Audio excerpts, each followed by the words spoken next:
Get your NitPix clothing at nitpix.co.uk. We've now got new Genie and the Boy white sweatshirts, and we've made everything a bit cheaper. Follow me on Twitter for a chance to win one for free. We're even cover shipping, which is international, baby. This video is also sponsored by Raid: Shadow Legends. Doctor Who has been my life for the last 5 months. Ever since season 11 aired in October, I have been obsessing over this science fiction baby show. For hours, days and weeks staring at my television screen, basking in the doofy costumes, low budget sets and bad dialogue. I watched all of Who for this video, and I mean all of Who. Also, I could be resolute in my judgment that the new season isn't good. But first, let me give you some context. In 2016, I made a video calling out the new Doctor Who showrunner, Chris Chibnall. It got 1 billion views and everyone loved it. I went on the H3 podcast. It seems like you're in love with your daughter. Right, well, you're pretty perceptive. YouTube Rewind. And I was officially crowned a Doctor Who prophet. People flooded my mailbox writing, "You were right about Chris Chibnall. This new season, it's all wrong, man, it's all wrong." But listen. This is what Doctor Who consistently does. It changes. Every couple of years it reinvents itself like a teenager with daddy issues. "This is the new me, mum. I wear black and drink crow's blood now. It's not a phase. It's not a phase." And that's what one comes to expect with Doctor Who. For over 50 years it's regularly brought in an all-new team of producers, actors and writers. But the fanbase response to every single small change is often one of frustration, anger and distrust. Everyone involved in the making of Doctor Who since the 80s has been hated by some group of people somewhere. And hey, so have I. I have hated Doctor Who as much as the next fan. I have squealed and tantrums about the place like a lost baby man, but eventually I always come around in some degree. But this time, when I finished season 11, I didn't feel angry, I didn't tantrum and whine, I felt sad. And I didn't know if it was the content or if I'm just old now. I didn't know if I was just another stubborn Doctor Who fan unwilling to accept change due to my own personal bias, or if I was right about Chris Chibnall all along. To figure this out, I went through all of the show's history, to try and discover what it is about Doctor Who that always kept me there, despite the fact that so often in my life I complained about it. So what I'm going to do in this video is unpack all of season 11 and tell you everything that I don't like about it, and then I'm going to tell you why that doesn't really matter. But I haven't just been watching Doctor Who for the last 5 months. I've mostly been playing Raid: Shadow Legends. It's the newest and freshest mobile RPG with hundreds of champions to collect and customize. A storyline which I can only describe as peng juice. PvP battles, BBB battles, and 3D graphics which are so good you will start conflating the game with reality. This portable game image is priceless because Raid: Shadow Legends is absolutely bloody free. And the juice doesn't stop flowing because once you sign up, you can take part in the special launch tournament and win in-game prizes. So I guess, in a way, Raid really is reality. So support the NitPix boys, help us get bread by going to the description and downloading Raid now through my links to get 50,000 silver immediately and a free epic champion as part of the new player program. But yeah, I'll go back to talking about Doctor Who. Let me take you back to the swinging 60s. TV shows looked like this and they sounded like this. Who's in there with the axe and the baby? The baby. None of these shows had any money, and none of them were good. But there weren't any armchair critics like me to moan about the mise-en-scene, tonal consistency, or narrative structure. Everyone just watched them and they were happy with what they were given. Because in the 60s, everyone just entertained themselves with dumb shit like sticks and racism. Sidney Newman was a Canadian producer who was working as the head of drama at the BBC. He had an idea about an old man travelling in time, and he threw money at Verity Lambert to go and make it. The BBC in the 60s was a powerful institute with a lot of talent behind it. They were able to design a pretty neat looking spaceship along with an iconic theme tune.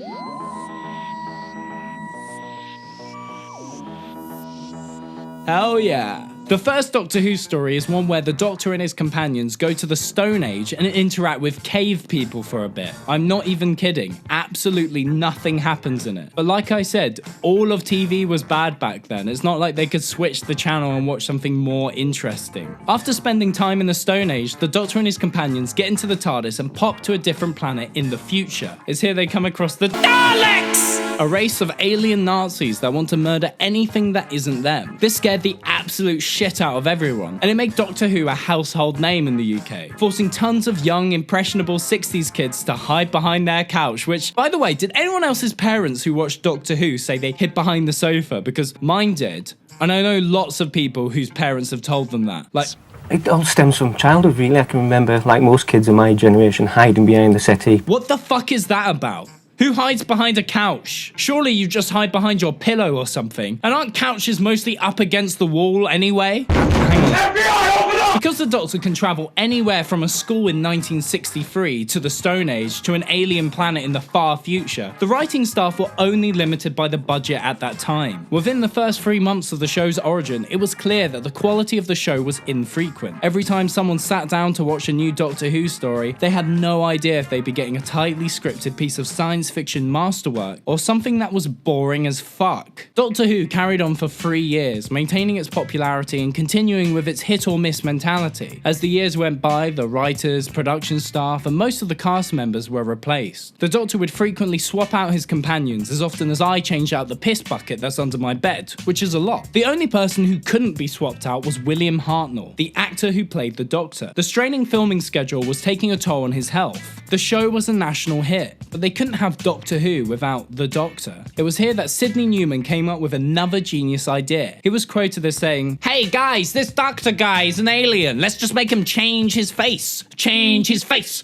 Change his face. Change it, change it, change it, change it, change it, change his face." This was the missing ingredient necessary to make Doctor Who immortal. It would continue for a further 2 decades. The role of the Doctor cycled through 8 different actors, and the writers introduced new aspects such as the sonic screwdriver, a nifty device that opens doors, operates technical devices, and anything else the script needs it to do. Even the sonic screwdriver won't get me out of this one. Gallifrey, the Doctor's home planet, Time Lords, the people who live on Gallifrey, and the Master, the Doctor's arch enemy other than the Daleks, who's also a Time Lord. But he's like an evil one, and they used to be brothers or something. Well, they were like... they knew they were friends or something. But how did Doctor Who stay on air for such a long time? Well, I'll tell you. It was because it had the ability to adapt and change. In the 70s, it took inspiration from the science fiction show Quatermass, and in the 80s, it took more of an inspiration from Star Wars. As audience expectations of television changed, Doctor Who changed with it. From the very inception of the show, its ownership had never been weighed on a single auteur. Its ownership shifted from Robert Holmes to Douglas Adams to John Nathan Turner. John Nathan Turner was 16 when Doctor Who first aired, and was a big fan of the show for much of his early life. He got a job working on the show in the 70s, and worked his way up for 10 years until he got the top producer position. As a fan of the show, he had a strong opinion on where Doctor Who had gone wrong, and proceeded to make huge changes. The fans, who had sat through the best and the worst of Doctor Who for the last 20 years, were now more entitled. They were the only people that knew how good Doctor Who could be. So when inevitably the ratings diminished and the budget was slashed, fans were quick to criticise John Nathan Turner. One of those people was Chris Chibnall, aged 19 in this clip. It was perhaps a little too routine Doctor Who, very much what the audience is expecting. It's not really very challenging for them to watch. As the show continued to drop in ratings, fans began to worry about the show's longevity. The song Doctor in Distress was produced in a bid to keep the show running. This mesmerising harmony of soft vocals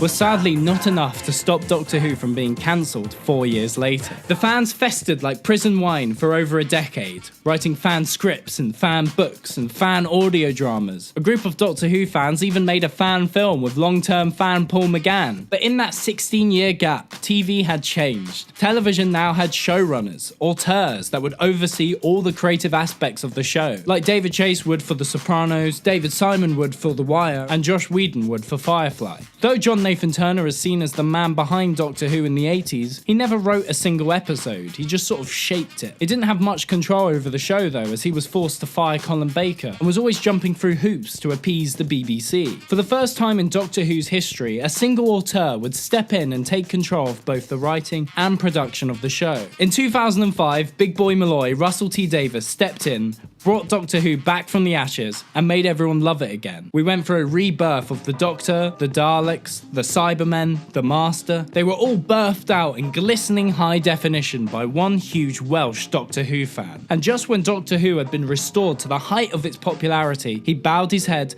and left the world of Who. It was here that Stephen Moffat took over as showrunner. He was known in the UK for Sherlock and for writing some of the best episodes of Who in Russell's era. Under Moffat's guidance, Doctor Who was modernised for a second time. The scale was upped and the show gained international praise, including a new fan base from across the pond. But after making 6 seasons of Doctor Who, Moffat decided to move on and do other things with his life. The next in line for the Doctor Who throne was Chris Chibnall, the creator of Broadchurch. Chibnall was tasked with reinventing and modernising Doctor Who for a 2018 audience, and it came out 5 months ago. Similar to Chris Chibnall in 1986, many 19-year-old white boys are upset about these new Doctor Who episodes. Doctor Who still exists largely on an episode-by-episode basis, and these episodes will either be a hit or a miss for you personally. There are fans out there that love every episode unconditionally, and power to those people. But these new Chibnall episodes are considered by many, myself included, to be entirely misses. But if you'd like to see how I rate each episode of Doctor Who since it came back in 2005, I've put up a video on my second channel where I go through all of them. But surely these new episodes can't be that bad. It's still a time-traveling alien in a blue box using a magic wand to fight men in rubber costumes. How much worse can it possibly be? Let's find out.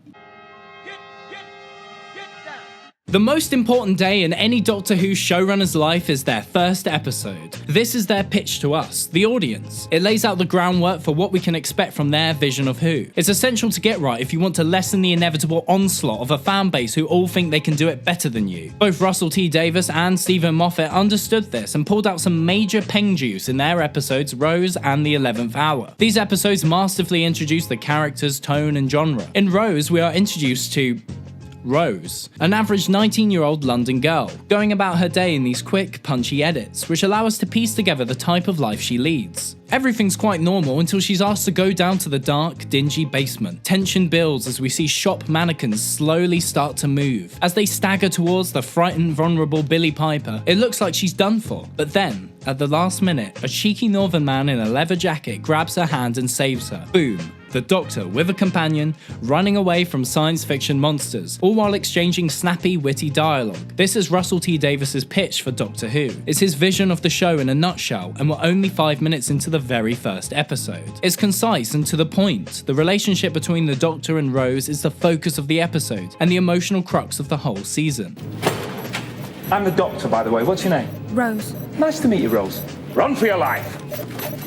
13 years later, Chris Chibnall has a crack at establishing his vision of Who. It opens with Ryan Sinclair vlogging on his YouTube channel. Finally, a Doctor Who companion that I can relate to. A humble British YouTuber. But bro, what kind of YouTubing are you doing? Ryan S. What kind of terrible name is that? You need to work on your branding. You just uploaded a video called Hey? You could have made that a lot more clickbait. How about my nan fell off a crane and died? Storytime/iPhone giveaway. That will get you views. But I don't know why I'm giving this YouTube noob advice anyway. It's not like he ever does YouTube again ever. It's just a really convenient narrative device to have Ryan speak directly to the audience. Similar to what Russell T Davies wrote in Love and Monsters. But it's even worse here because Ryan isn't even the sort of lad to have a YouTube channel. He doesn't seem to have any interest in filmmaking or storytelling or vlogging. He's a pretty shy guy who works in a warehouse. Ryan explains to us that he's a pretty smart, capable guy but can't ride a bike yet. This is because he has dyspraxia, a condition which gives him bad coordination. But Ryan isn't the only companion. There are an additional 3 characters that need to be introduced before we meet the new Doctor. So, quickfire. We got Grace, Ryan's nan, who's so nice that you really hope she won't fall off a crane. Graham, very nice guy. He's Grace's second husband and really wants Ryan to call him Granddad. And lastly, we've got Yaz. Yeah, she's nice as well. She used to study at school with Ryan and is now a filthy pig. She wants to do more than just handle parking disputes. I am capable of more than parking disputes. I don't quite know what she wants. Murder cases maybe? Arson? Stabbings? Like, what are you, 22? Walk before you run. You know? So that's everyone introduced, and it's time to get on with the plot. Ryan goes on a rager because he can't ride a bike and throws it off a cliff. His grandparents go home without him, but poor Ryan gets more than what he bargained for when, upon searching for his bike, he comes across a big, pink, cold fig. So he does what any old geezer would do and calls the Rozzers, which is convenient for Yaz because now she gets to do more than just deal with parking disputes. I want to do more. Can you not get them to give me something that'll test me? Something a bit different. They look at it a bit together and go, ugh. This is odd. But before they can finger the fig any further, Ryan gets a phone call from Grace and Graham. Their train has mysteriously stopped, and out of the darkness they see a glowing tentacle alien, which is conveniently linked with this mysterious fig. But something that's also convenient for them is that the Doctor also conveniently falls into the same carriage as them, conveniently placing herself directly in front of old tentacles here. Thank God, because only God himself could manifest all these coincidences. You could call that bad writing, but isn't that all of life really? Just a series of complex, incomprehensible coincidences that lead you to the present moment. I don't know who you are or why you're watching this video. You could have gone through some sort of tragedy, a breakup, maybe, but whoever you are, it all comes down to a series of unpredictable moments that propel you into the present. No matter who you are, that's what it comes down to. And here we both are, in the present, sharing in our mutual, bitter curiosity about Doctor Who. So anyway, let's compare that to how Moffat introduces his vision of Who. In the 11th hour, the Doctor crash lands in Amelia Pond's garden. Little Amelia goes to investigate and out springs out the 11th Doctor, played by Matt Smith. The Doctor investigates a mysterious crack in Amy's bedroom, but then he has to leave to stop the TARDIS from blowing up. When he comes back, it's been years and Amy is all grown up. She thought the Doctor was her imaginary friend. She calls him Raggedy Man because he's wearing the ragged costume of the 10th Doctor. The Doctor calls her the girl who waited. This is just something Stephen Moffat likes to do. He gives his Doctor Who characters poetic titles. That's his style. The man's got style. Moffat paints the Doctor as an imaginary friend to the new companion. He's a man unlike any other, an ancient magician that sees the beauty within the fabric of the universe. We are first introduced to the character through the eyes of a child. He makes her laugh, makes her feel safe, and he leaves her spellbound. The Doctor shares in her childlike whimsy, and it sharply contrasts against the brooding David Tennant and Christopher Eccleston, who may have had issues connecting with children. Viewers will always approach a new season with a new Doctor with a sense of caution. We get attached to a certain actor playing the role in a certain way, and when someone new comes in, it's very easy to turn our noses up in disgust. Moffat makes sure to give Matt Smith plenty of time to showcase his acting chops. We see him testing out his new taste buds, joking with Amy, delivering technobabble, and interacting with his environment. Before the major conflict of the episode starts, we have an understanding of what type of character he is, and are fully on board with Moffat's vision of the 11th Doctor. Whittaker's Doctor is not given the same type of space. She is introduced right amidst conflict. She's just regenerated and crashed down to Earth, similar to the 11th Doctor. However, instead of having time to chill out, get her bearings and get to know her new companions, she spends the entire episode running from set piece to set piece. The Doctor is at his best when he's putting out lots of fires simultaneously. He's having to run from one place to... No, Chibnall, no! We've gone from a series of scenes which feature gritty Sheffield social realism to a woman falling thousands of feet from the sky through the roof of a train. She gets up immediately and grabs a hanging electrical tube and stabs the CGI tentacle monster with it. That makes it dormant for 10 seconds. It then wakes up again, gives them all a shock, and then leaves. The Doctor then proceeds to ask everyone loads of questions. When's the next train due? This is the last one back. But the doors are locked. How did you both get in? Driver's window was smashed in.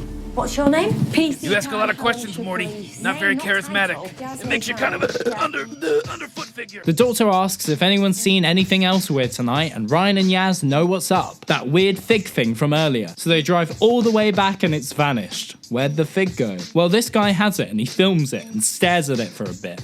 Oh, Chibby, you really know how to build up a mystery. I'm on the edge of my seat. When we cut back to the Doctor, they're in a completely different location and the Doctor faints because that's what the Doctor tends to do right after regenerating. I think it's so the writers can have scenes where the companions discuss at length whether they should trust the Doctor's new face or not.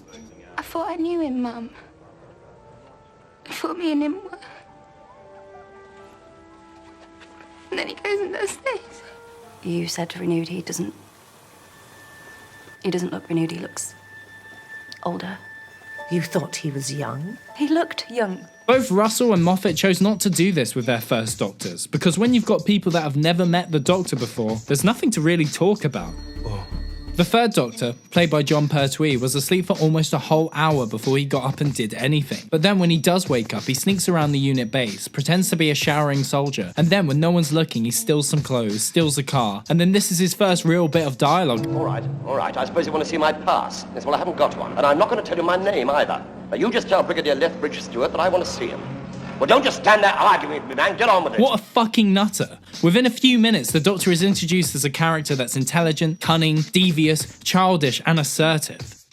The The 13th Doctor wakes up from her sleep and immediately launches straight into shouting the plot at her baffled companions. Micro-implants which code to your DNA on Notice how they seem uncomfortable, confused, scared. We as an audience don't feel any warmth towards this new Doctor because we are seeing her from their perspective. In Rose, after the initial conflict is over, there is a calmer period in which the 9th Doctor, played by Christopher Eccleston, does some light investigating. That's got the wrong signal. You're not plastic, mate.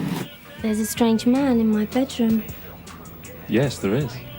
Where anything could happen. No.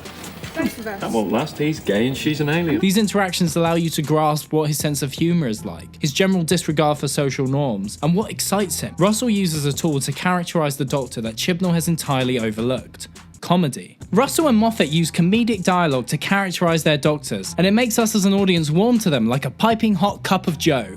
If you are an alien, how come you sound like you're from the north? Lots of planets have a north. I've seen you somewhere before. Not me. Brand new face. First time on. When Chibnall writes for the Doctor, the jokes are lukewarm, tepid cups of vomit. Can't remember it. It's right there on the tip of my... What's that? Tongue. Smart boy. Biology.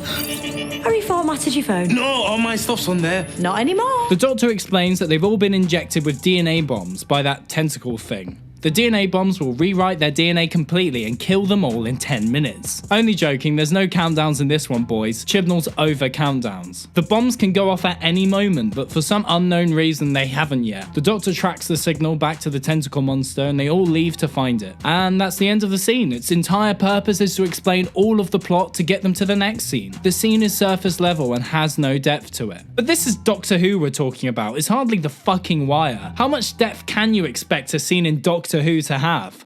Well, in Stephen Moffat's The 11th Hour, the Doctor realises there's been an alien fugitive living in Amy's house for over a decade. The prison guards responsible for the fugitive are going to destroy the Earth if he's not taken back into custody within an hour. The Doctor, with no TARDIS or sonic screwdriver, is stuck in a village in the middle of nowhere. But instead of focusing on the plot, the scenes are focused around the relationship between the Doctor and Amy Pond. As they walk through the village, it becomes clear that Amy has had an obsession with the Doctor since she was a child. The Doctor launches into technobabble, but the scene isn't really about that. The scene is really focused around how these people react to seeing the manifestation of Amy's imaginary friend come to life. The Doctor is completely oblivious to this subtext, which adds further depth to the scene. So, assuming a medium-sized starship, that's 20 minutes.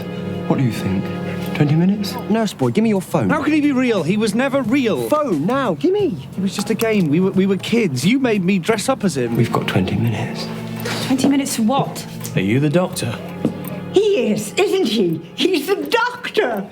The Raggedy Doctor. All those cartoons you did when you were little. Then suddenly the Doctor gets a eureka moment when he sees an orderly taking photographs of a man and his dog instead of the massive eye of Sauron staring down at Earth from space. He realises he can save the planet and is about to launch into action, but Amy is having none of it and handcuffs him to a car and demands to know who he is. Amy is a hot-headed Scottish woman. She has grown impatient with the Doctor shrugging away her questions and acting as if she's not in the room. She is overly emotional and is forthright and demanding. She's an active protagonist and isn't happy being ordered around by the Doctor. Chibnall writes his companions as flawless, passive sycophants. Not a single one ever clashes with the Doctor. They barely even argue amongst themselves. It's hard to have distinct characters when everyone always agrees with each other. Everyone is always in the right and everyone's always really nice. You might be thinking that Rose Tyler was an archetypal Mary Ray Sue, but she would often argue with the Doctor or make mistakes.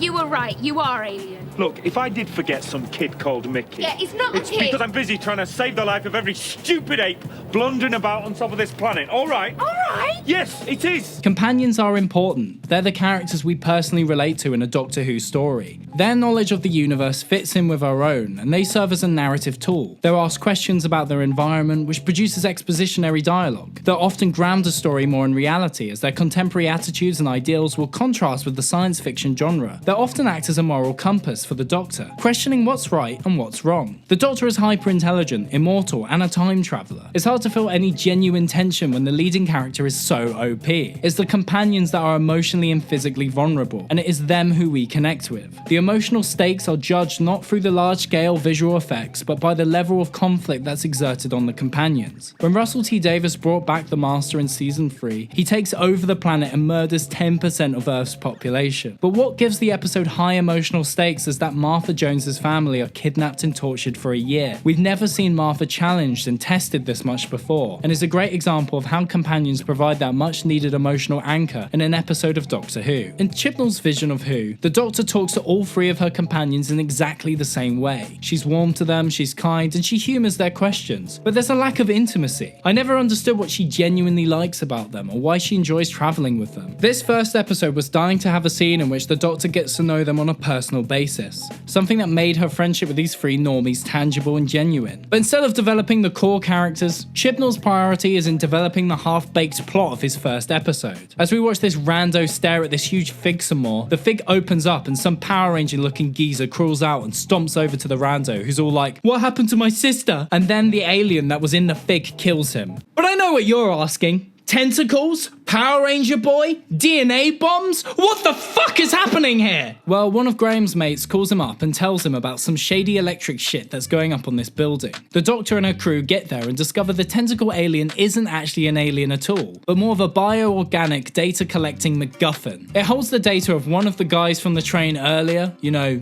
this guy. The data has been collected for the Power Ranger, whose name is Tim Shaw. Tim Shaw is basically doing a Predator thing where he's been sent to Earth to hunt a human, and if he does, he becomes king of the Power Rangers. He turns up on the roof and starts saying he should kill the Doctor and her crew, but he doesn't. He just gives them all the exposition we need to thread these loose and lackluster ingredients together. Never mind that it seems like a pretty shitty test for a warrior race to go through, since they plow through humans like I plow through your mum. Yeah, that's right, I fucked your mum. All that shit I was sprouting out earlier about coincidences and us being bound together by a mutual interest in Doctor Who was just all bullshit to make you like me. I fucked your mum. Tim Shaw absorbs all the intel from the biotentacle squid robot and teleports away Cube Man style after his target, who literally seems like a person I could beat the shit out of. So now it's time for the big finale, and it's all on this crane because Tim Shaw's target works as a crane driver. He has low self-esteem and he's all alone. It's the loneliness of the tower crane driver. So isolated, so distant from reality, a nobody, looking down at the ants below. The Doctor confronts Tim Shaw again, and after a bit of a scuffle, she reveals that when he scanned that tentacle monster earlier on the roof, he actually absorbed everyone's DNA bombs because she put the DNA bombs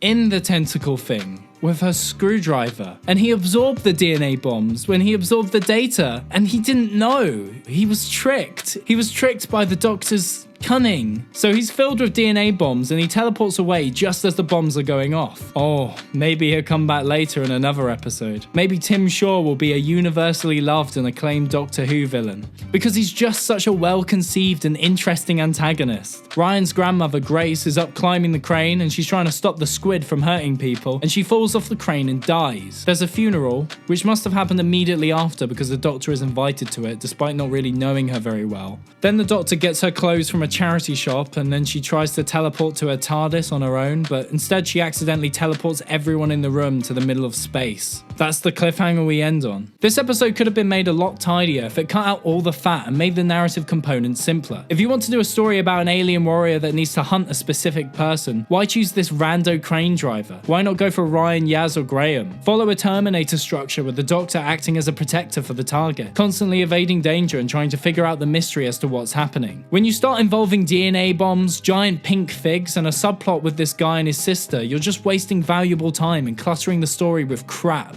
Or why not make Tim Shaw's target Grace? That way her death would be more tragic and wouldn't seem like something that could have easily been avoided. It would have made Tim Shaw a more threatening villain, and her death would have had a stronger emotional impact on the audience. The Doctor is a highly empathetic character that takes the responsibility for protecting the people they care about. The Doctor failed when she let Grace die, yet this is never something she feels guilty for, and there's never any blame put on the Doctor by Grace's close family. As the episodes continue, the Doctor will smile and promise to keep people safe, but at no point do any of her her companions say, "Oh man, what about Grace? She wasn't safe, man." Graham is the most prominent and consistent family member Ryan has. Graham should feel protective of Ryan's well-being and should always want to keep him safe above all else. But he sees travelling with the Doctor as one big roller coaster, never questioning the safety of it, and more than happy to see his grandson put in high-risk situations. If he was written as a character that actually cared about Ryan, it would create conflict, it would create drama, and it would make the characters more defined. This is the foundation of the problems that you find with almost all of Chibnall's written episodes. It's a bunch of thread chasing with disappointing reveals which don't carry any impact or emotional resonance. There's not enough characters, there's not enough distinguishable themes, and the science fiction is boring. But I know what you're thinking. Are you going to look at every episode of season 11 in a scene-by-scene sequence analysis? Are you going to do that with all 11 episodes? Because honestly, that feels quite boring. No, that's not what I'm going to do. I'm just doing it for this one. The first one. As I said earlier, this is Chibnall's pitch to us. His vision for Doctor Who. But I still don't understand what that is exactly. I don't understand if Chibnall's series is lighter or darker in tone. I don't know who these characters are and what makes them different from anyone else on Earth. I don't understand why they like the Doctor and vice versa. The Woman Who Fell to Earth is an hour long. Rose is 45 minutes. With less time, Russell is able to establish 4 strong characters, give us a genuinely unsettling monster, establish the TARDIS, and establish the Doctor as an enigmatic figure that is always accompanied by death. He's able to fit all this into 45 minutes, plus give us a cheeky monologue on top of that. When Moffat introduces new companions, the guy goes full whack. He puts everything into it. In Clara's first episode as a companion, a plane is about to crash, so the Doctor and Clara get into the TARDIS and materialize onto the plane and then stop it from crashing, and all of that is made to look like one shot. Then in Peter Capaldi's last season, he's introduced as this legendary professor who's been lecturing at the university for decades. We have these amazing sequences where the Doctor gives lectures about art, science, and time travel. So when 1 year later we've got this unambitious, dull, poorly thought through version of Doctor Who,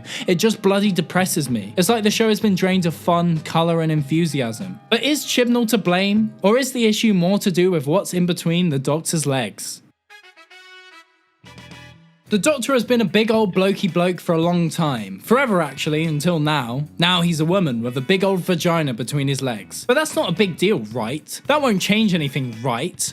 Wrong. Of course it will change things. It changes lots of things. Since its inception, the character of the Doctor has been built around 2 personality types, which are typically associated with male traits. He's either a charming, romantic, flirty man who takes his companions on weird space dates, or he's a slightly senile, whimsical grandfather with a glint in his eye and the secrets of the universe on his shoulders. Though each actor brought their own spin to this framework, these are the archetypes we associate with the Doctor. But now that the Doctor is female, these traditional versions of the Doctor won't work anymore. And that's a bad thing, right? No, of course not, you sexist idiot. If anything, it's a good thing. Doctor Who as a show is fluid like a microwaved chalky donut. A donut that's been microwaved too much. So much so that it's sloopy like gluten. Gloopy like gluten. Gloopy glue like gluten. That's Dr. Gluten Who for you. Nothing solid, nothing stable. It's constantly glutening. But changing the Doctor's gender is probably one of the biggest changes to date. This change was a great incentive to bring in new fans, as well as excite writers with the possibility of a completely new setup. I was especially excited after seeing how Stephen Moffat reinterpreted the Master as a woman for the first time. Missy is still an evil Time Lord, she's still confident and manipulative, but these aspects of her character have been reinstated in a new way. She's less insane than the original Master, she's more flirtatious, and her relationship with the Doctor is entirely different. The Master's motivation stops being one hell-bent on domination and evil schemes, and instead becomes her trying to be a good person. The nature of the character evolved. He embraced Missy's inherent femininity and allowed the change of gender to genuinely progress her character, without sacrificing her status within the Doctor Who universe. Moffat didn't just change the way the Master looked, her character was completely reinvented from the ground up. However, the Master's gender change wasn't revealed until the end of her first season, as a surprise twist. She had numerous scenes to build up to the big unmasking. This wasn't something Chibnall could do with the show's central character. When Jodie Whittaker was announced as the 13th Doctor, the fanbase were immediately split. You had a side which smugly raised up their champagne glasses while sitting up on their high horses, tooting about how progressive the show was to have a woman with a time womb, and there was an opposing side which screamed and cursed in agony at the idea of it all. But after all the fighting and arguing online, saying, season 11 feels like the direct result of that split. In order to please one side, the Beeb made the Doctor a woman. But in order to not piss off the other side, they made her as uncontroversial as possible. Whittaker's Doctor as a whole has less of an overall narrative focus than what we've seen in previous seasons. This is partly due to the number of main protagonists in Doctor Who doubling from 2 to 4. And that's not even including all the bloody supporting characters Chibnall seems to always clog his scripts up with. The attention is never really on the Doctor. She seems to always be in the background, nipping at everyone's heels and barely having any dominance in her scenes. This results in the Doctor having far fewer moments of brilliance.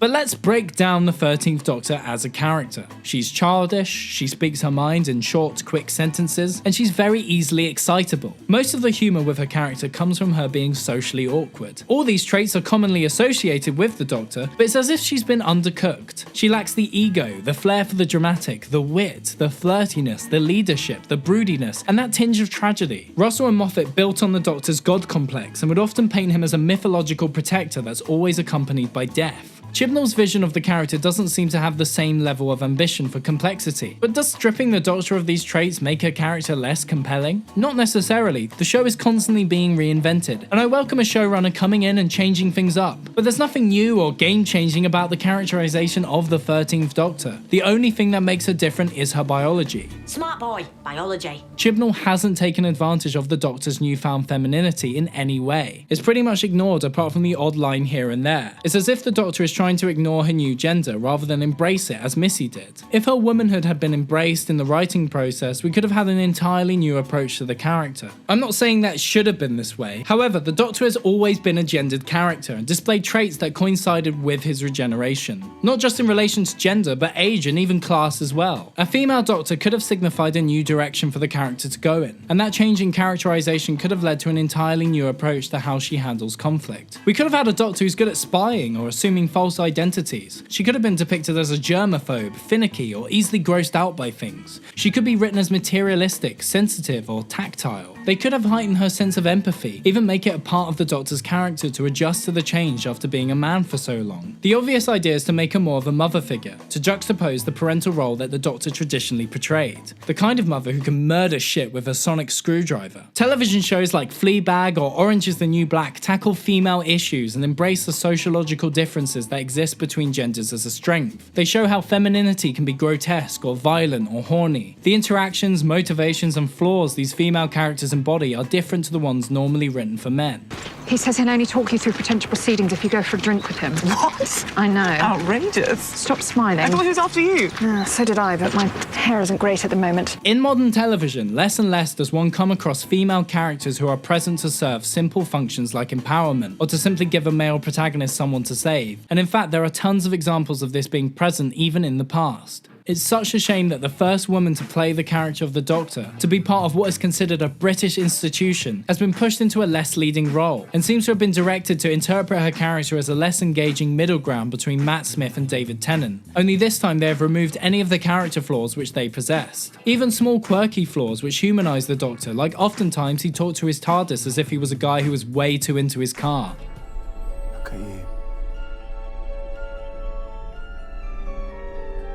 Oh, you sexy thing. It's almost like he wants to put his dick in the console. I was interested in seeing how Chibnall would write a female Doctor interacting with her TARDIS. Would she still show that same slightly romantic relationship? Or would her interaction be entirely different and new? How does a female Doctor engage with her sexuality? But it seems as though the Doctor has lost it at this point because she just treats it like a piece of equipment. Kind of boring, really. But the most important relationship in the Doctor's life is the one with their companions. As I said in the previous slide, Chibnall's companions are happy little cucumbers, happy to roll from set piece to set piece without any major conflict with the Doctor. This is a major problem, as conflict is the easiest path to characterization, and it makes the relationships feel earned and special. For example, when Rose is in her second episode, she asks the Doctor questions about his background. She asks about his race and where he's from, but he just gets mad defensive. Where are you from? What does it matter? Tell me who you are. This is who I am, right here, right now, all right? All that counts is here and now, and this is me. Then the second act starts and it's all action. Rose nearly dies, this tree woman dies, the Doctor figures out Skinflap's evil plan, and he saves the day. Then, in the epilogue for the episode, the Doctor and Rose go get chips. It's here that he comes out with his big secret. He's the last of the Time Lords. He tells her that there was this huge war between the Time Lords and the Daleks. This war was called the Time War, and it all happened off screen. The Doctor is the only one that survived and is the last of his kind. We know he's still suffering from the emotional fallout from the war because of his dirty behaviour from earlier. The scene is intimate.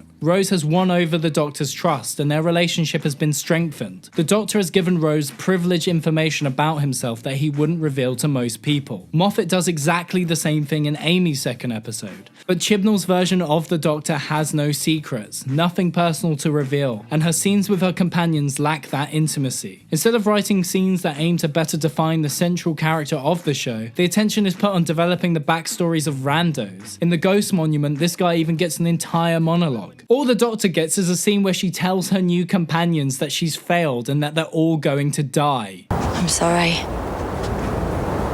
I failed you. We're stuck here, are we? I promised you, and I let you down. We've got each other. No, we'll be dead within one rotation. Another thing that pisses me off is that the 13th Doctor will often randomly name drop dead celebrities she's hung out with. Want to borrow my shades? Oh, so? Like an old pair of mine. I say mine. Can't remember who I borrowed them off now. It was either Audrey Hepburn or Pythagoras. Oh yeah, those are clearly Pythagoras' pair of Primarch sunnies. These name drops don't make us seem cool or interesting. It just reminds me of my mate Darren, who won't stop mentioning that one time when he shared a joint with Rupert Grint. Darren, people will think you're an impressive guy without mentioning that experience. You have more value than that. Rupert Grint isn't even all that. I guess at the core of it, I've always held a bitter jealousy towards all the female and gay Doctor Who fans who lusted over Tennant, Smith and Capaldi's dick. I was just really looking forward to being able to have my turn at objectifying the Doctor, but they have made her so neutral, so broadly rounded to please the many, that I can't even find it in me to objectify her. I can't even enjoy Whittaker on the basis level, and I know it's definitely not her fault, because she is hella sexy in that Black Mirror episode where she cheats on her husband. So all that I'm left to conclude in terms of how they wanted to build Whittaker's Doctor is that they didn't have a bloody clue. But you could argue that this season aimed to dial the Doctor back a bit and instead focus on social injustices. Some people have used this as a catalyst for claiming the show has become too damn political, that it's been taken over by the evil, soy-drinking, falafel rap, loony SJW left. So now, here we are. Doctor Who has lost it all. It's become entirely obsessed with its political agenda, and as a result has lost any semblance of being a good show. JK. Doctor Who has always been politically orientated and always to the left. There's a whole story with the 8th Doctor which criticises the racist attitudes of the Brits during the 60s. But if that wasn't enough, it also shows the civil war between black and white Daleks. The white Daleks think they're superior to the black Daleks, and the whole time the Doctor and his companion go around talking about how bad racism is. This isn't anything new, and actually I expect it in my Who. They tried to make you their slave. They just want to use you.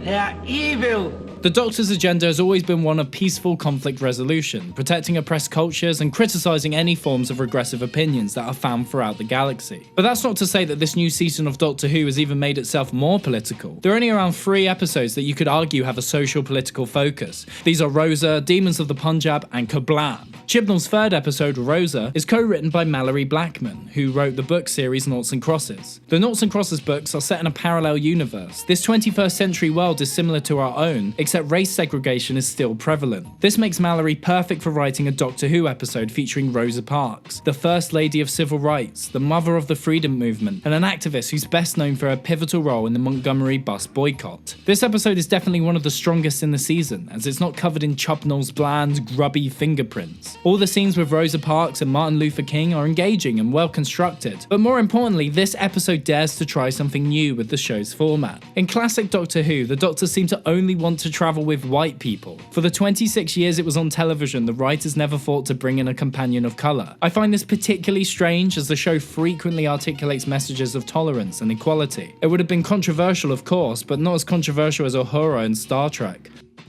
By the 80s, Doctor Who's ratings were in decline. The show needed to be modernised and changed. The show was cancelled in 1986, and 2 years later Red Dwarf was aired on BBC Two. This episodic comedy science fiction show became a cult classic, and for many nerds it filled the Doctor Who shaped hole in their hearts. Half of the main cast were black, and the show wasn't considered controversial or risky for its casting decisions. If they had cast a black actor to play the Doctor, or one of his companions, if done properly it could have revitalised the show for a new audience. It wasn't until 2007 that the Doctor would travel with fan favourite companion Martha Martha Jones. But with this representation comes a slight hitch. Take Her to the Future, absolutely no problems at all. They have a great time hanging out with cat people. But take her to England in the 16th century and the locals there might not be as accommodating. Martha is understandably concerned about this, but the doctor shrugs it away and reassures her that she's fine. Am I alright? I'm not going to get carted off as a slave, am I? Why would they do that? I'm not exactly white, in case you haven't noticed. I'm not even human. Just walk about like you own the place. It works for me. Even though during this time period, Queen Elizabeth I, who briefly appears in the same episode, had publicly said that Africans would be arrested and exiled from England on sight. But if this episode was historically accurate, everyone they met would be 5 foot tall and reek of shit. The brutal side of history is ignored for the sake of romanticising the thrill of travelling with the Doctor. Moffat approaches racism in Doctor Who in the same way. In Thin Ice, the Doctor and Bill go to 1814. It shows a multicultural London, and it's asserted that racism isn't something Bill should really worry about. Regency England. A bit more black than they show in the movies. So was Jesus. Sure, it's slightly alluded to or maybe touched on a tinsy bit, but New Who never really ran with historical realities or made them a part of their show, which is a shame, as oppressive environments can be more conducive to new types of conflict. Chibnall's approach to his first historical episode is entirely different. In Rosa, the Doctor, Graham, Yaz and Ryan accidentally materialise in Montgomery, Alabama, 1955. Upon leaving the TARDIS, Ryan is racially assaulted, both verbally and physically. Whilst Russell T Davies and Stephen Moffat shied away from discussing racism in Doctor Who head-on, Chris Chibnall and Mallory Blackman write an uncensored and realistic depiction of racial discrimination in the 1950s. I don't know how it goes where you folks are from. Your boy, he'll be swinging from a tree with the noose for a neckerchief if he touches a white woman in Montgomery. However, the emotional impact of the scene is weakened by the meek response from our protagonists. The Doctor is responsible for Ryan's safety and well-being, but after the assault she just stands around awkwardly in the background and says, "We don't want any trouble." After this, Rosa Parks appears out of nowhere and handles the situation. After the assaulter leaves, the Doctor fangirls over Rosa, who tells them to leave Alabama. The Doctor scans Rosa with a screwdriver and starts giving exposition about Artron energy. There isn't any attention brought back to Ryan, and everyone ignores the assault even happened. Ryan shrugs the whole thing off, only seeming slightly frustrated. Graham is also responsible for Ryan. He loves him as a grandson. But aside from rubbing his face a bit, he doesn't give him any emotional support. He never seems concerned for Ryan's well-being and is unmoved by this aggressive display of discrimination. Ryan and Yaz are dehumanized further when they are kicked out of a restaurant, and it's only here that the Doctor suggests that they wait in the TARDIS. It's as if she's only just realized this environment is hostile and dangerous for two of her close friends. The episode focuses on Rosa Parks' involvement in the civil rights movement, but because our protagonists are so detached and unmoved by these acts of intolerance, we as an audience lack emotional investment in the narrative. But with every historical episode of Doctor Who, there always comes an alien antagonist. With Dickens there were ghosts, with Shakespeare there were witches, and now with Rosa Parks we have a time-travelling space racist named Krasko. This geezer is from the far future and has murdered over 2,000 people. He states that things started to go wrong when civil rights were introduced to America, and sets out on a dastardly plan to stop Rosa Parks from performing her bus boycott with the hope of changing history. Krasko is so bland and uncharismatic, especially for a future racist responsible for the death of 2,000 people. Any interactions with him and the protagonist simply play out as him standing across from them, giving a monologue about his plans to rewrite history, and then vaguely threatening them. He's unable to inflict pain on any living being because of a neural restrictor in his brain. There is very little that makes him stand out as an antagonist. He doesn't really do a whole lot, and when he does do something, it's off screen. For instance, he interferes with a bus so that Rosa Parks can't get on it. It cuts to a trashed bus and everyone's like, oh, it must have been that guy. The greaser. From the future! The blandness continues until Ryan shows up with a time gun and sends that motherfucker back to the dinosaurs. The science fiction aspects that make up this episode feel entirely half-baked. I know in the past we've had werewolves, vampires and a giant wasp, and they are dumb, but it always seemed like these creatures were directly informed by the environment they were in, or they served the larger purpose of celebrating and paying tribute to the historical figures featured in them. The witches speak in a Shakespearean prose, Dickens' door knocker forms a ghostly apparition, and Agatha Christie witnesses a series of murders in a country house. They aren't by any means good episodes, but the creatures felt like they had a presence. They posed a genuine threat to the characters in that circumstance. They also have a unique chemistry with the historical figures they're interacting with, and the postmodern nature of it all makes it feel like a satisfying piece of writing. Krasko is entirely separate from the civil rights movement, and aside from being a racist, doesn't help to articulate the hardships Rosa Parks had to go through, or celebrate the culture Rosa Parks was a part of. In Vincent and the Doctor and Amy Amy visit Vincent van Gogh. The antagonist of the episode is a creature which embodies and represents Van Gogh's depression. We connect with Vincent's struggles and we learn about the historical period he lived in. At the end of the episode, the Doctor takes Van Gogh to present-day London to show him how much his work will be appreciated and respected in the future. This all feels bittersweet as you, the viewer, still know that he will eventually take his own life. We aren't told what depression does to people, it's never explained to us. We're shown it in an interesting, unique way. This blend of sci-fi playfulness and sadness are the sort of tones that are particularly unique to Doctor Who. Much like in Rosa, they choose to celebrate the historical figure with a pretty heavy-handed monologue at the end. In Rosa, it's performed by the Doctor, with them all standing around the TARDIS looking at a TV screen, but in Vincent and the Doctor, it's performed by Bill Nye, directly to the painter, as you watch the personal impact this has on Van Gogh. They also use Van Gogh's painting to influence the cinematography and set design of the whole episode, giving the episode a distinct and beautiful feeling. This level of ambition was something Rosa would have really benefited from, as there are a ton of great civil rights artists and photographers that could have acted as stylistic cues for the episode. Ultimately, Rosa ended up feeling like just another Doctor Who episode, when it could have elevated into a piece of drama that was considerably more standout. All this episode really aims to do is inform us about Rosa Parks, and that's all it ends up doing, never really wanting to explore any other themes or ideas that could have come with this narrative. Demons of the Punjab suffers from the same problems. The episode's central focus is on India's partition. This is an often underrepresented time in our history, and Doctor Who is perfect for capturing the political landscape and culture from a modern angle. Yaz has Indian heritage and convinces the Doctor to take her back in time to meet her grandmother when she was young. The Doctor agrees and whoop, whoop, whoop, they're in the Punjab. Yaz is a third-generation immigrant and has never even been to India before. It's an important part of her identity, but will she find more in common with her grandmother than differences? Will Umbreen approve of Yaz's modern and Western attitudes? Will Yaz connect with her family's culture, or will she miss her life in Sheffield? Well, strap in and prepare to have none of those questions answered. Thematically, this episode is about one thing: partition. How and why it happened, the conflict between Muslims and Hindus, and the effect partition had on millions of people. This episode plays out more like an ITV historical drama, as opposed to a time-travelling sci-fi show. The Doctor and her companions feel more like narrative roadblocks, preventing the depth necessary from conveying this issue in an impactful way. They arrive the day before partition and meet Yaz's grandmother, Umbreen. They're surprised to discover that Umbreen plans to marry Prem, a man who isn't Yaz's grandfather. But Prem's brother Manish doesn't approve, as their family is Hindu and hers is Muslim. This story in and of itself could have worked, but they have to shove in a bunch of British people constantly commenting to one another about what's happening, and then because it's Doctor Who they have to shove in some alien shit. But these creatures just turn out to be entirely inconsequential to the narrative. They're passive aliens that just want to watch people die because their planet was blown up. It's a pretty far-fetched explanation for something that's essentially a red herring. The scenes with the Doctor trying to outsmart them and figure out their plan is merely a distraction put there to convince you that what you're watching is Doctor Who, instead of an ITV drama about partition, with pretty awful acting. There's nothing holy about a man who would approve your union. Better he die than defile himself. My baby brother.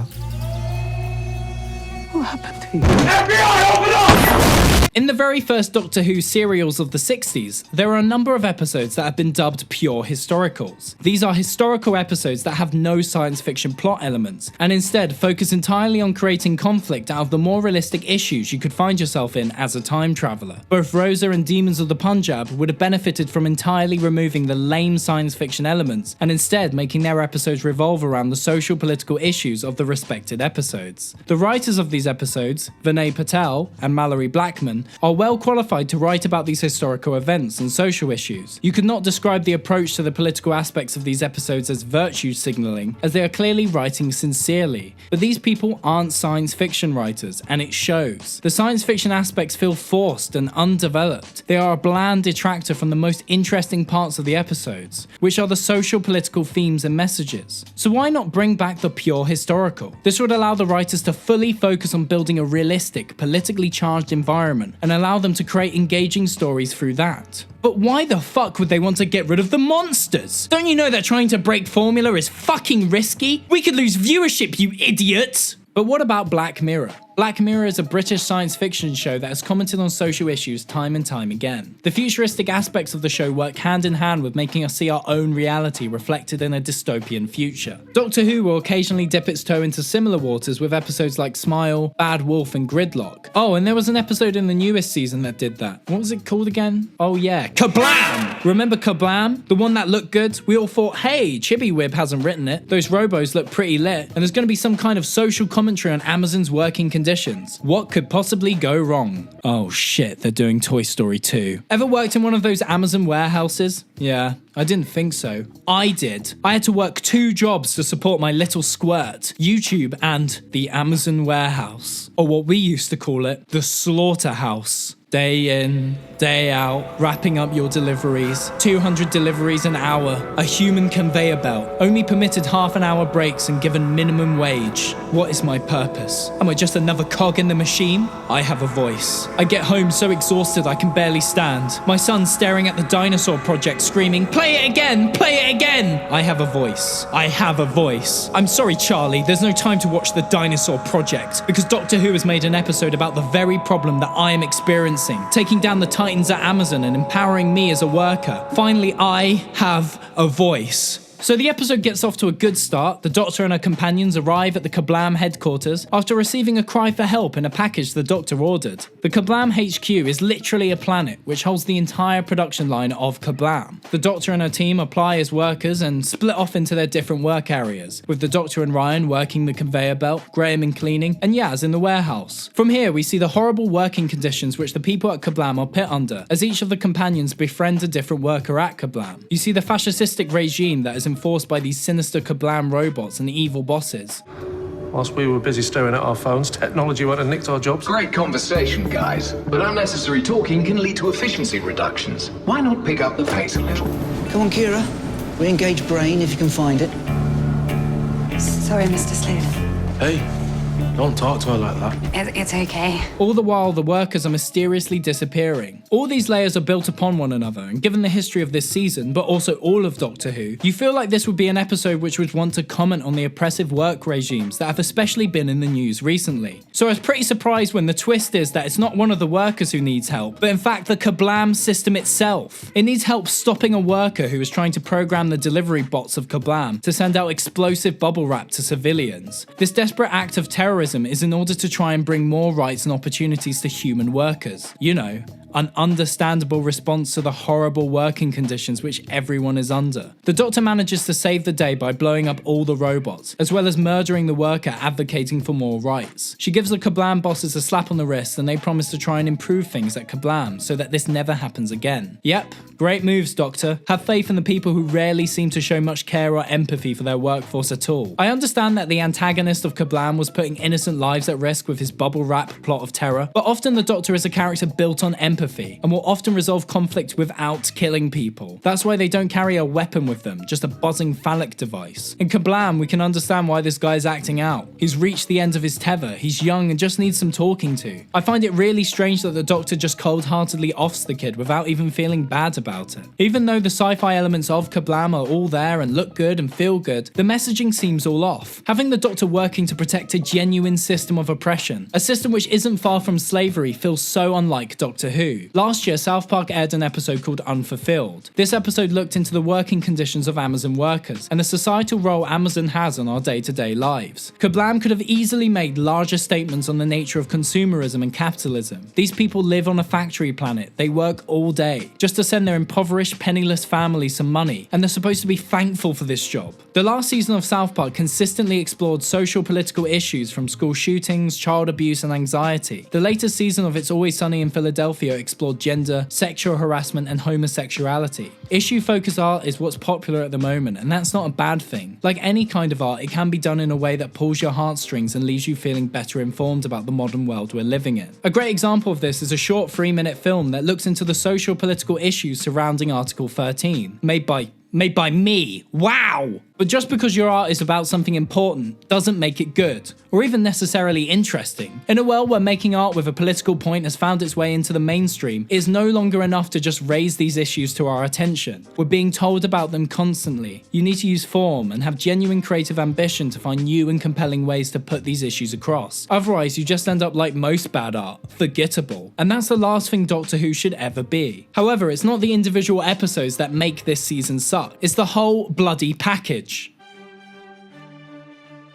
Now, in my first video I talked about how Chris Chibnall was a bad writer, and after the release of this season it's pretty clear that not much has changed. He's still a bad writer. But being a showrunner is more than just writing. It's designing and managing the entire season. It's overseeing every creative aspect of the show. Chibnall has final say on the decisions surrounding the core characters, their arcs, and the overarching narrative of the season. But he also has producing obligations, from hiring writers, directors, set designers, and actors. The job of showrunning is to have an overall vision or tone for a show and being able to communicate that effectively to everyone else involved. A good showrunner is defined by how carefully and meticulously they build up the features of their unique universe. This is what allows a show like Doctor Who to stand out. When Russell T Davies was running the show, what comes to mind are aliens like the Jadoon, the Slovene, or the Ood. Odd, slightly funny looking, disgusting creatures. You can imagine them all sharing a room together. When comparing this to Chibnall's season, it's hard to see the Pating share a room with Tim Shaw, or these cloth monsters. There doesn't feel like there's a continuity that ties everything together. We hop from one episode to the next and it feels as if they purposely want to place each one in a bubble. By the time Tim Shaw shows up in the finale episode, it doesn't feel that exciting or interesting, as his presence in the universe feels small and unimportant. In Joss Whedon's Firefly, the Reavers are hinted at in the very first episode. They're established within the lore of the show as a race of deadly cannibals. In a further episode, we see the aftermath of one of their attacks. As one of the main antagonists for the season, the plan was to slowly build up to a Reaver confrontation. The show was cancelled before Whedon was able to achieve this, but he was able to focus on them for the film Serenity. In Russell T Davies' first season, he brought on Robert Sherman to write an episode entitled Dalek. This expanded more on the lore of the show, giving us more information about the Time War, and showed the potentness of a singular Dalek, as we see it murder the shit out of everyone.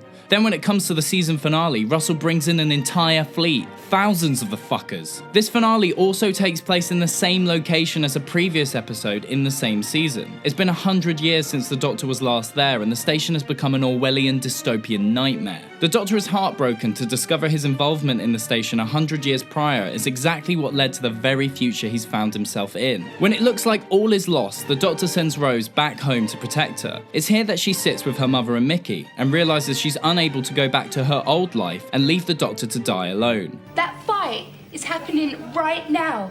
And he's fighting for us. For the whole planet, and I'm just sitting here eating chips. Both Jackie Tyler and Mickey Smith were supporting characters in Father's Day and Boomtown, and both featured heavily in the Slovene two-parter. It's in the season finale that we see all the various elements of the first season be reincorporated and brought back. This continuity between episodes feels hella satisfying and makes the universe truly immersive. Chibnall tries to up the stakes in his finale by having Tim Shaw threaten to decimate entire planets, with the last planet being Earth. But these planets haven't been established in any previous episodes, and there are no characters on Earth that we've seen for longer than a single episode. It's hard to feel that sense of risk, as we don't even cut back to Earth to see anyone reacting to the incoming alien attack. Despite this being an interplanetary threat, the episode still ends up feeling small scale and pretty standard. Chibnall also tries to make the emotional stakes higher by reminding us that Tim Shaw is responsible for the death of Graham's wife and Ryan's grandmother, Grace. However, as Grace fell off a crane wrestling a tentacle monster, it's hard for the audience to put that same emphasis on Tim Shaw as Graham does. Nonetheless, Graham raging at Tim Shaw is the closest thing we get to a character arc in this whole season. Throughout the episodes, we regularly get to see him mourning Grace. When he learns that Tim Shaw is back, he tells the Doctor that he's going to kill that toothy twat. The Doctor tells him not to do that, even though she gleefully incinerated that teenager in Kablam. But the Doctor's hypocrisy works a trick on Graham, who instead of killing Tim Shaw, instead opts to put him in a stasis chamber for the rest of eternity, which you could argue is a lot worse than death anyway. If it was me, I would definitely choose death over that. Nice one, Graham, you bloated bastard, you learnt a lesson. I think. It's hardly a character arc and more of a character but I guess it's something. The basis of any good story is change. If you watch a story unfold and by the end of it no one's learnt anything or developed, it's an experience similar to watching paint dry. A character arc is when a character goes from one perspective on life to another one. The Doctor remembers who she is and gains some new friends, and that's about it. She doesn't have to make any difficult decisions or go through any hardships. Ryan has dyspraxia and finds it hard to ride a bike. Then in one episode he climbs a ladder, and that's about it. He also confronts his father, but there was never any indication that he wouldn't have been able to do this prior to meeting the Doctor. Yaz goes through 0 changes, and Graham paints a shelf, and the Doctor and her companions all sit around it and watch it slowly dry. The status of the paint changes from wet to dry, and Graham feels a sense of accomplishment for being able to paint a shelf. Stephen Moffat as a showrunner on Doctor Who employed ambitious narrative arcs in his seasons. Amy Pond starts her first episode running away with the Doctor from her marriage to Rory, and her last episode shows her sacrificing her life with the Doctor to spend the rest of her years to live with Rory. Clara slowly becomes obsessive with travelling with the Doctor. She begins to become manipulative and controlling in a way that mirrors the Doctor. Moffat introduces a complex and nuanced romance plot with the Doctor and Professor Riversong, killing her in her first episode and then working backwards, with the two of them always meeting out of sync. The ability to craft these stories over multiple episodes and seasons is the difference between a good showrunner and a bad one. But part of the problem is down to the writers that are being hired to write these episodes. Stephen Moffat was given a lot of freedom when he first introduced Riversong and the Weeping Angels in episodes where Russell T Davies was showrunning. This meant that Moffat could expand and bring back these ideas for his own seasons. They weren't mates or anything. Moffat had written a parody episode of Doctor Who for comic relief, and it was well known that Moffat was a huge Doctor Who fanboy. Russell knew this and asked him to write an episode for his new season. But Moffat wasn't the only Doctor Who fan that he asked onto the new season. He also brought on Paul Cornell, who had written a Doctor Who novel called Human Nature. Cornell later adapted this story for Series 3 of the show. Stephen Moffat as a showrunner brought on Neil Gaiman and Neil Cross to write episodes. Both Neils have a superb sense of style and tone. Neil Cross had been a showrunner on Luther, and Neil Gaiman has a perfect sense of distorted fantasy and used his sick writing skills to pen two of the most interesting Doctor Who episodes of the Matt Smith era. Out of all the writers Chibnall brought on for his season, none of them had written any Doctor Who stories before, or even had any experience writing with sci-fi or high-budget drama. And sadly, when you bring in people who usually write for low-budget soaps, that's what you're going to get, low-budget soaps. Not only this, but the directing of the new season looks considerably more flat compared to what we have seen in recent seasons. If you look at the directing in Cold War, an episode where the Doctor goes up against an ice warrior on a submarine during the Cold War, we can see how much the directing can influence the tone and genre of the show. It switches from high-octane, fast-paced action period drama to a directing style that pays homage to the Alien franchise. Soldiers get taken down one by one as if they were in a gritty 80s sci-fi movie. We've also seen directing styles that emulate westerns, Stanley Kubrick, and detective noir films. Doctor Who used to have a very cinematic, developed relationship with its camera and use of colour. Comparatively, Season 11 feels so flat. It's often static and the colours feel washed out. There isn't that drive to find unique ways to tell its story. But it's not just the visuals that have been downgraded. Tragically, one of the most blatant and miserable losses of this new season is Murray Gold. He had been soundtracking Doctor Who since its 2005 reboot. In those first 10 seasons, the show took on many forms, but the one aspect of consistency was Murray Gold. I haven't really spoken about music much on this channel, but if you bear with me, I'm going to try and channel my inner sideways and attempt to explain why Murray Gold is pure gold. He composed musical themes and motifs for virtually every aspect of the show. For example, in Season 3, the Doctor, Martha and Captain Jack Harkness are hiding out as fugitives in a Britain where the Master is Prime Minister. The Doctor starts to talk about his home planet Gallifrey, and we hear this motif. Swore never to interfere. Only to watch. He goes on to explain that the Master stared into the time vortex and went insane. This track is then repeated when the Master dies, and the Doctor tortures his body like Luke tortures Darth Vader, except this time there's an even larger homoerotic subtext. This motif is used to represent the Doctor's conflicting emotions about the Master. The Master is the only other Time Lord alive, and the Doctor doesn't want to be alone. But despite this, he knows that the Master would rather die than try and be a good person. Okay, so bookmark that information, I'm going to get back to it. In Season 10, we're introduced to the Doctor's new companion, Bill. With a new companion comes a new Murray Gold theme. With Rose's theme, Gold uses piano. That's amazing. Oh, I'll never get used to this. Never. Different ground beneath my feet. Different sky. What's that smell? With Martha's theme, Gold uses a choir. DJ, he's playing that song, ladies.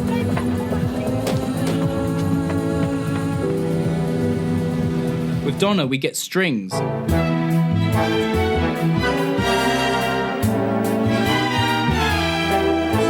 And with Bill, we have a guitar accompanying piano.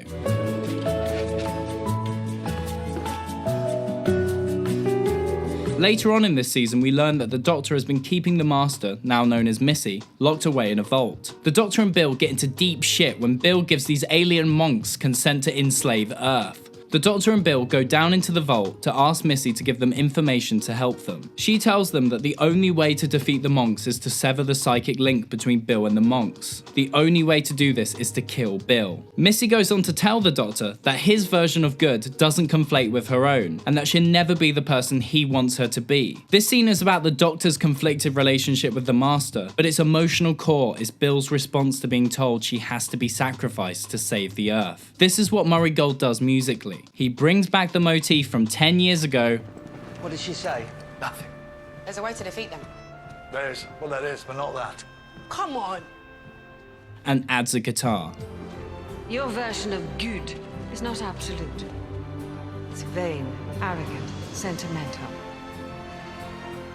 And if you're waiting for me to become all that, I'm going to be here for a long time yet. There are countless scenes that have this level of multifaceted musical composition, as Gold has been building up these motifs for 12 years. These musical motifs contributed to the tapestry of the universe, and it gave the show a tangible continuity that brought everything together. But now, with season 11, that is all stripped away. The soundtrack is so moist it's almost ambience. There are very few moments in which I can say the music really stands out to me, and that's not necessarily because it's bad. The problem is with its sameness. Phonetically, it all sounds similar. None of the companions have a theme, and most of it sounds like this. Turkus. You're a genius. What am I meant to do?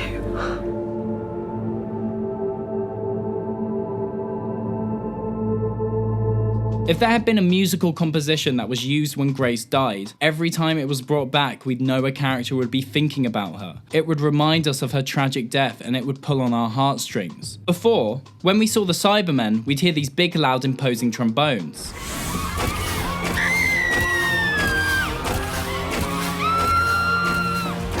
If we saw the Daleks, we'd hear a demonic chorus.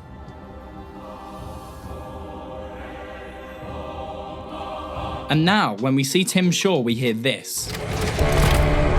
Stop right there.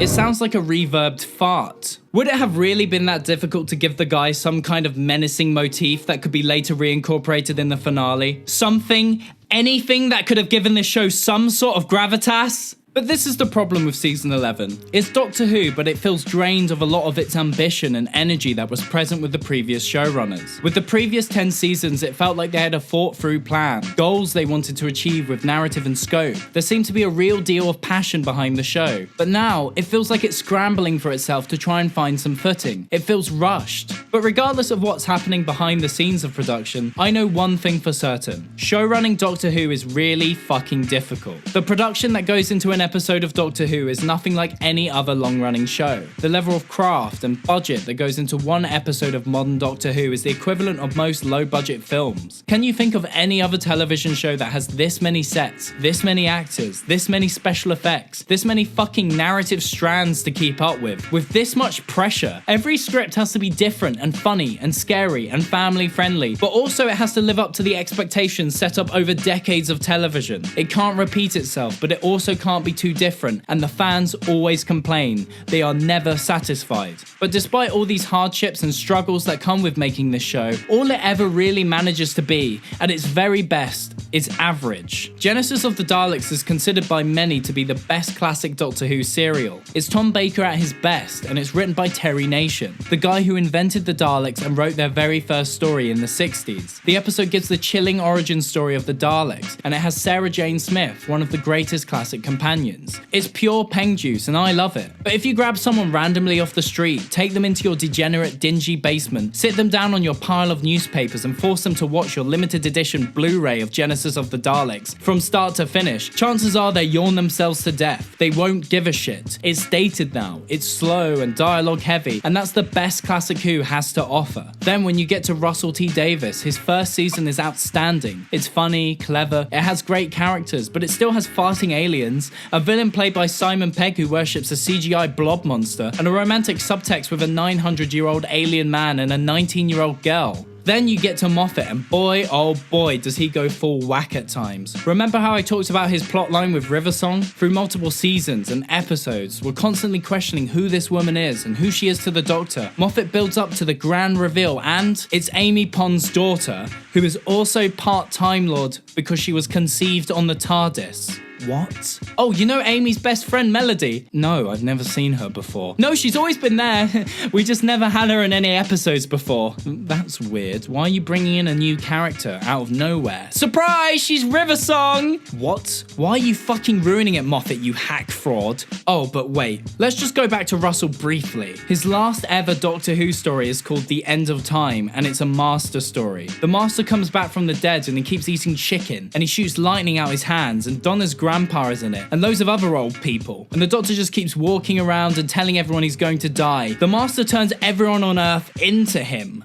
And Russell brings back the Time Lords in it, and none of it makes any sense. Russell started off so well, and now he's just fucked it. He's fucked all of it. Why are you fucking ruining it, Russell, you hack fraud? And despite knowing all of this, despite knowing that a vast majority of the people that connect with and love this show are most likely 12-year-old kids that couldn't give less of a shit about character conflict, narrative structure, gender politics, and social historical issues, I still spent 3 months putting together this video, and all it's done is lead me back to the same question I had at the very start of all of this. Doctor Who is not popular because it's a good show. In fact, a lot of the time it is pretty trash, corny and dumb. Even at its best, that is what it is. So why is it that a show like Doctor Who has been so popular for 50 years? Because Doctor Who is not like any show ever. It's less of a narrative TV show at this point and more of this limitless box which, with good writing, can be filled to the brim with memorable and unique ideas. A lot of Doctor Who is getting through the schlock, the sludge, to get to those episodes which are really special. Or even within the bad stuff, you can get special moments. The second episode of Tennant's first season, New Earth, has the Doctor and Rose go to New Earth. This episode finds them in a futuristic hospital, and it ends with the Doctor curing every disease in the universe by combining all the medicine. So yeah, it's really dumb. But within this episode is also a playful body switch subplot where we get to see David Tennant and Billie Piper show off their comedic range as they keep getting possessed by Cassandra, a neurotic, flirty, crazy skin flap. Watching these actors switch between different physicalities and voices is insanely fun and entertaining. Cassandra is able to express the character's inner thoughts and hidden secrets, which adds to the characterization of our lead protagonists. He's slim and a little bit foxy. You thought so too. I've been inside your head. You've been looking. You like it. It's goofy, weird shit like this that can't be found in any other show. When Doctor Who gets good, it's truly something sincerely special, and that's why it's so easy to stick by. Even now, even when it's being its least interesting to me, I'm aware that I'm only judging this by the criteria that I want my Doctor Who to meet. For me, that's weird, crazy out there stories, aliens that can live in 2 dimensions, conscious fat that jumps out of people, the Doctor's TARDIS becoming human and flirting with him. The fact that all these things can exist under the same TV show is a sign of how varied this show can be. The show's format is one that can always surprise us. Each episode is a fresh start, a chance to tell a new story, to look at different characters, worlds and themes. In 2013, Adult Swim aired Rick and Morty. The show's format is a super intelligent old man traveling to various worlds and going on science fiction adventures with his young naive assistant. It's become a huge smash hit, and it only goes to show that this format is far, far from dead, and we can expect to have people writing Doctor Who stories for further decades to come. But Chibnall's run isn't without little glimmers of hope. Alan Cummings in The Witchfinder is jokes. A Dalek possessing a young geologist or Body Snatchers style set to rock music is proper up my alley, and the Doctor negotiating peace with a sentient universe that's taken the shape of a frog is lit as hell. These elements that I enjoy most about the show are still there, in very brief moments, but they are present. And for as long as they are, I'm going to keep watching and probably complaining, And that's alright. The love one has for Doctor Who is generally better defined by how much you can hate it and still watch it. Because no matter how bad or even bland Doctor Who can be, it will always be special. And with such a vocal community, you can spend hours finding out the different perspectives and views on this behemoth of a television show. And really, I wouldn't have it any other way. The good Charlotte actually does rip your guts out and does make you bleed and make you remember Yanda forever. We've got to get you out of here. Hasn't been a lot of that in Doctor Who recently, with all the characters surviving. In the 60s, Doctor Who was just another show. People would watch it and enjoy it. But as the years turned into decades and as the children grew up, analysing and discussing what they enjoyed and didn't enjoy about the show became part of the fun. By having so many different narrative elements that can be cross-examined and developed, the magic of the writing process was deconstructed by the fans. They weren't simply watching a TV show anymore. They were consciously watching the difference between good writers and bad writers, good villains and bad villains. They saw the same Doctor stuck on a space-based story over and over again, but with slightly different elements, and this led them to see art more critically and write Doctor Who stories of their own. These fans would go on to be some of the biggest names in television and influence a whole new generation of budding science fiction writers. Chris Chibnall himself was a prominent member of the Doctor Who Society and was one of the show's biggest critics. This informed his own path as a writer. When Doctor Who fans watch a bad episode of Doctor Who, they see wasted potential because they have hundreds of episodes,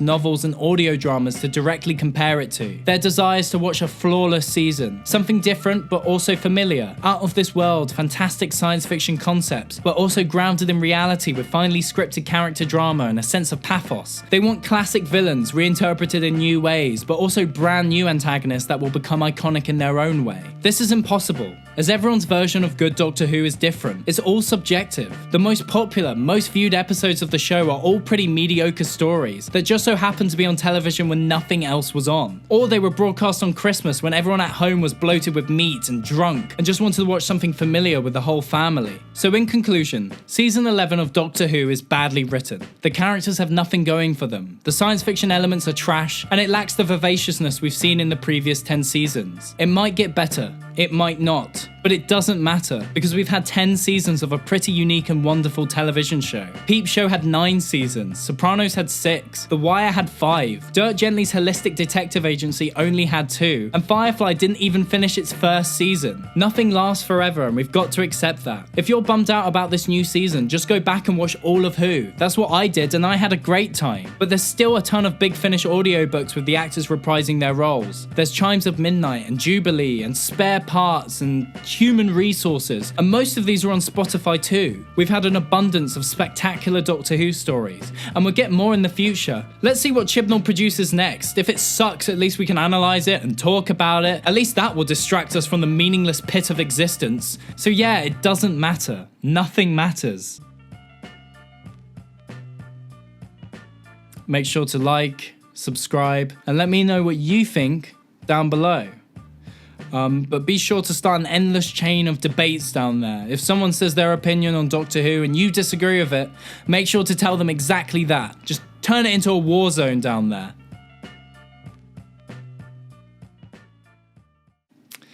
Whew. Well, that's the video finally done. I finally said my piece. It feels good to get it like off my chest. What are you still doing here? I'm done. I finished. It's over. I've spoken about everything.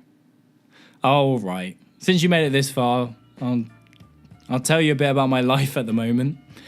Remember the bit in my 13 Reasons Why Season 2 review when Max covered himself in blue paint and pretended to be Will Smith from Aladdin? And then when Sam wished to be small like Matt Damon in Downsizing? I had that illustrated, released a song about it, and then I made a NitPix fashion line. We just won Best Show at London Fashion Week. The judges said, cool colours, bro.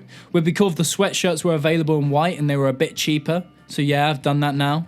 The sale of which goes towards more short films, like this one we made based off a tweet.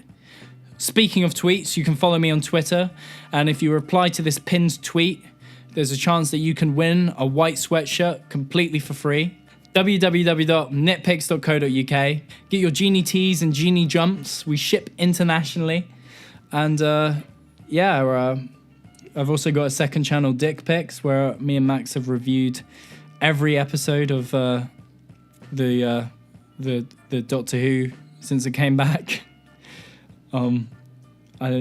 This was a long video to make. It took a lot of time, a lot of work. If it does well, we might go more into long form, but you know, we're flexible. We're hoping to do more short film stuff because we did that Article 13 thing. So do make sure to check out the short film stuff and support that if you are genuinely interested. And if you just want me to review things until I become an old man and die, then let me know and I'll see what I can do. Could have grandkids and I could be still talking about Doctor Who knows. But yeah, you guys take care. Thank you again for listening to my over-bloated, over-saturated thoughts on a show for this amount of time. Honestly, appreciate it. All right, guys. Bye.